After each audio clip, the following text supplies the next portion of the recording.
মালদাতে গরমের সময় আম, জাম, কাঁঠালের পাশাপাশি জায়গা করে নেয় তাল। মূলত ভাদ্র মাসে পাকা তাল বাজারে আসে। তালের বড়া, তালের ক্ষীর, তালের রুটি আম বাঙালির প্রিয় খাদ্য। কিন্তু তার অনেক আগেই বাজারে চলে আসে কচি তাল। খাদ্য গুণ, পুষ্টি এবং স্বাদের জন্য কচি তালের শ্বাসের চাহিদা দিন দিন বাড়ছে। আর তাই তাল একটু পুষ্ট হতেই বাজারে দেখা মেলে তাল শ্বাসের।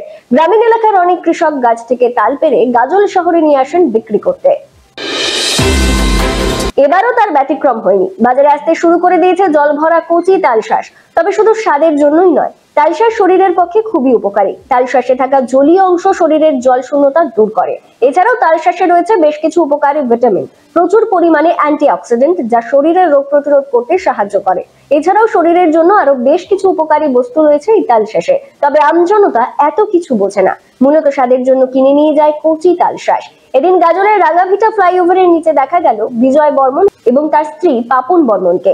গ্রাম থেকে কচি তাল সংগ্রহ করে নিয়ে এসেছেন বিক্রি করতে। গ্রাহকদের চাহিদা মতো কচি তাল কেটে শ্বাস বের করে দিচ্ছেন। চাহিদাও রয়েছে প্রচুর। বিজয়বাবু জানালেন, গ্রাম থেকে তাল সংগ্রহ করে প্রতি বছরই গাজলে নিয়ে আসে বিক্রি করতে। এবার 10 টাকায় 3টি করে তাল শ্বাস বিক্রি করছি, অর্থাৎ একটি তালের দাম পড়ছে 10 টাকা। প্রত্যন্ত এলাকা থেকে আমরা তাল সংগ্রহ করি, তারপর তা বিক্রির জন্য নিয়ে আসি। জামাই ষষ্ঠী পর্যন্ত তাল শ্বাসের চাহিদা থাকে, তবে তার আগে পরেও বিক্রি হয়। প্রতিদিন গড়ে 2000 থেকে 2200 তাল কেটে বিক্রি করি। তবে যতদিন তাল শ্বাস কচি থাকবে ততদিন বিক্রি করব। বছরের এই কটা দিন বেশ ভালোই আয় হয় তাদের। হ্যাঁ, কি করছেন? তাল বিক্রি করছি। কখন বেরিয়েছি? সকাল থেকে মাঠে কাজ করে। হ্যাঁ, সবার সঙ্গে সঙ্গে এসছে তাল বিক্রি করতে। বিক্রি হচ্ছে? হ্যাঁ হচ্ছে, গরমে খাচ্ছে। সামনে তো জামাই ষষ্ঠী। হ্যাঁ, সামনে জামাই ষষ্ঠী খাবে। হ্যাঁ, বেচা কেনা হবে। হবে? হ্যাঁ। সকাল থেকে বসেছি? হ্যাঁ, সকাল 8:30 থেকে। বাড়িতে কে কে আছে? আমার শাশুড়ি, আমার ছেলে, মেয়ে আর আমরা দুজন। প্রতি বছরই করেন আপনারা? হ্যাঁ, প্রতি বছর। কতদিন চলে এটা? চলে ধরো 10-12 দিন করবো আমরা। জামাই ষষ্ঠীর সেই পরেই ছেড়ে দেবো। আপনার স্বামী এই তালগুলো কোথা থেকে কিনে? আমাদের ফার্ম থেকেই কিনে। হ্যাঁ, গাছে আছে? হ্যাঁ, গাছ থেকে পেরে নেয়? গাছ থেকে পেরে নেবে, নাহলে কে পেরে দেবে আমাদের? হ্যাঁ, লাভ হচ্ছে? হ্যাঁ, হচ্ছে তো। ঠিক আছে। তোমার নাম কি? বিজয় বর্মন। বাড়ি? বারুল। বারুল। কি বিক্রি করছো? তাল কাটছি। হ্যাঁ, বলো। তাল কাটছি। হ্যাঁ, তাল কাটে বিক্রি করছি। কত করে? একটা তাল 10 টাকা। হ্যাঁ, একটার মধ্যে কটা বেরোচ্ছে? 3টে করে বাড়ছে, 2 টাকা করে বাড়ছে। হ্যাঁ, কোথা থেকে নিয়ে আসো এগুলো? বারুল থেকে। বারুল থেকে। গাছে? কীভাবে গাছগুলো কেনো?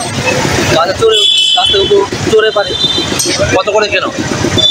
যাওয়া তো ঠিক নাই, তাও ও গাছ হিসাবে নিয়ে নেন না? গাছ হিসাবে। কেমন করে গাছ কত করে বলো পরে? গাছ 400-500।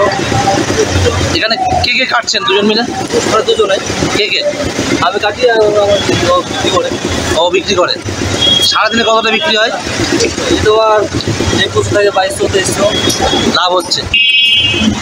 কতদিনের ব্যবসা চলে এটা মোটামুটি? এটা বেশি দিন আর হবে না। ষষ্ঠী পার হয়ে আর কিছুদিন যাবে। ষষ্ঠী পর্যন্ত। সামনে তো ষষ্ঠী, কি মনে হচ্ছে ষষ্ঠীতে কি বেচাকেনা বেশি হবে? ষষ্ঠীটা তো হয়। ষষ্ঠীতে হয়, তখন কি দাম বেশি দিয়ে বিক্রি করেন? না, আমাদের একই রেট।